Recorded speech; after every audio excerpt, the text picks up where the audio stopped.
Olá, caros alunos. Há alguns anos eu gravei um vídeo sobre Arthur Schopenhauer e a sua obra A Arte de Ter Sempre Razão. Nela, ele vai descrever diversos estratagemas que podem ser relacionados às falácias lógicas. Hoje, nesses tempos de intensa atividade política, é muito importante nós observarmos como esses estratagemas têm sido empregados na retórica política para manipular a opinião pública e para ganhar debates. Então, vamos tentar aqui explorar alguns desses estratagemas e como eles se conectam às falácias lógicas. Como eu já falei em outro vídeo, Arthur Schopenhauer ele influenciou o pensamento crítico no século XIX, introduzindo a ideia de que a arte da persuasão é muitas vezes mais importante do que a lógica. O seu trabalho, A Arte de Ter Sempre Razão, ele vai desvendar estratégias retóricas que ainda são relevantes nos debates contemporâneos. Nós sabemos que a retórica atua como uma ferramenta poderosa na política moderna, porque ela molda como as ideias são apresentadas ao público. Estratagemas retóricos, eles podem manipular a percepção e influenciar decisões, tornando essencial então nossa habilidade de identificá-los e analisá-los. E o que são estratagemas? Estratagemas são táticas discursivas empregadas para ganhar debates ou persuadir audiências, desviando o foco dos argumentos lógicos. Essas estratégias muitas vezes utilizam falácias, porque elas distorcem a verdade para manipular a percepção do público. Os estratagemas, eles incorporam as falácias lógicas, tornando os argumentos mais convincentes, mas menos válidos. Essa conexão distorce o raciocínio, criando a ilusão de uma forte lógica, quando na verdade há somente manipulação da verdade. Então vamos falar aqui de alguns desses estratagemas. Um deles é atacar a pessoa em vez do argumento. Esse estratagema ele corresponde à falácia ad hominem.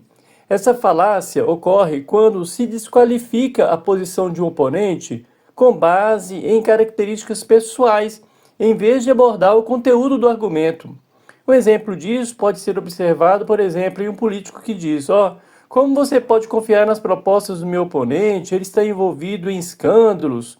Aqui o foco está na desqualificação pessoal, não nas propostas políticas. Nós vimos essa tática sendo empregada por um político recentemente, que acabou sendo vitimado por uma cadeirada ao desqualificar seus adversários, atacando suas características pessoais ou credenciais e até criando mentiras sobre eles. Outro estratagema seria afirmar que algo é verdadeiro porque não foi provado como falso. Isso aí corresponde à falácia do apelo à ignorância.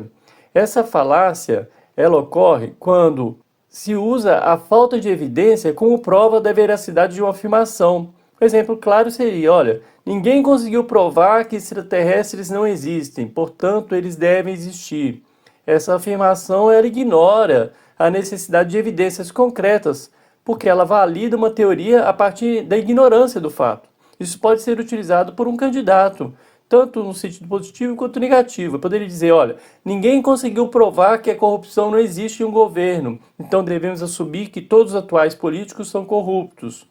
Aqui a falta de evidência é usada para justificar uma conclusão negativa, mas também poderia ser utilizada de maneira contrária. Outro estratagema é apresentar duas opções quando há mais disponíveis. Seria a chamada falsa dicotomia. Essa falácia ela é cometida quando se limita as opções de escolha, levando a uma conclusão errônea.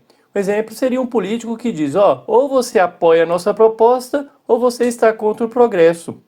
Essa simplificação, ela ignora outras alternativas viáveis e complexidades envolvidas na questão. Então a pessoa acaba não pensando nas consequências de uma determinada decisão.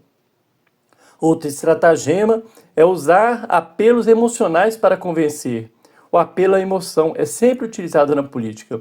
Essa falácia ocorre quando o argumento é baseado em emoções em vez de razões lógicas. O exemplo disso é: se você não votar por essa lei, milhares de crianças ficarão sem abrigo e sofrerão. Aqui a emoção é utilizada para pressionar os eleitores a tomar uma decisão sem análise crítica de todas as implicações de uma determinada lei. Outro estratagema seria fazer uma conclusão geral a partir de um número insuficiente de casos, que a gente chama de generalização apressada, é a falácia da generalização apressada. Essa falácia é cometida ao tirar conclusões amplas baseadas em evidências limitadas. Por exemplo, eu conheci duas pessoas de lá e ambas eram mal educadas, portanto todas as pessoas desse lugar são assim.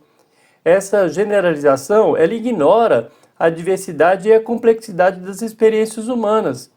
Também poderia ser utilizado por um político que afirma, olha, eu conheci 3 empresários que faliram por causa da nova legislação, portanto essa lei está arruinando todos os negócios. Ou então se eu disser, olha, um determinado político desse partido é corrupto, então todos os políticos desse partido são corruptos. Essa conclusão ela é baseada em experiências limitadas e não considera a situação, por exemplo, no caso aí de outros políticos ou de outros empresários. Nós temos também o estratagema que usa uma conclusão como premissa, que a gente chama de ciclo vicioso ou petição de princípio no latim. Essa falácia acontece quando o argumento assume o que deveria provar, resultando em uma argumentação circular. Um exemplo seria: aquele filme é melhor porque é o mais popular entre os espectadores. Aqui a popularidade é usada como justificativa, sem considerar outros critérios objetivos. De novo, é o que vemos frequentemente na seara política, em que alguém afirma, olha, meu plano econômico é o melhor, porque ele é o mais eficaz. Olha, a eficácia do plano é assumida sem apresentar evidências que sustentem essa afirmação. Ele é melhor porque é mais eficaz? É eficaz porque é melhor?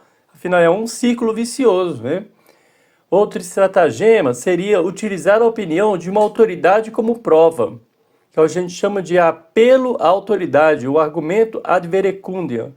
Essa falácia ocorre quando se argumenta que algo é verdadeiro apenas porque uma figura de autoridade diz que é, sem considerar a validade do argumento em si. Um exemplo disso seria a frase, olha, o renomado cientista X disse que essa teoria está correta, então deve ser verdade. Nesse caso, a opinião da autoridade ela é utilizada como justificativa, sem apresentar evidências concretas. Um candidato menciona, olha, o famoso economista Y disse que minha política fiscal é a solução, portanto deve ser a melhor escolha. Nesse caso, a opinião da autoridade é usada como justificativa, sem analisar os méritos da política em si. Então, concluindo aqui, a gente pode pensar que os estratagemas descritos por Schopenhauer, eles revelam como a retórica pode ser manipulada para ganhar debates, desviando a nossa atenção da lógica e da razão.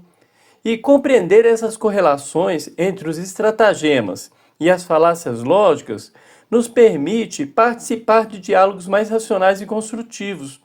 E ao identificarmos essas táticas retóricas, nós podemos aprimorar nossa capacidade crítica e nos proteger contra as tentativas de manipulação na arena política e assim tomarmos a melhor decisão no dia das eleições.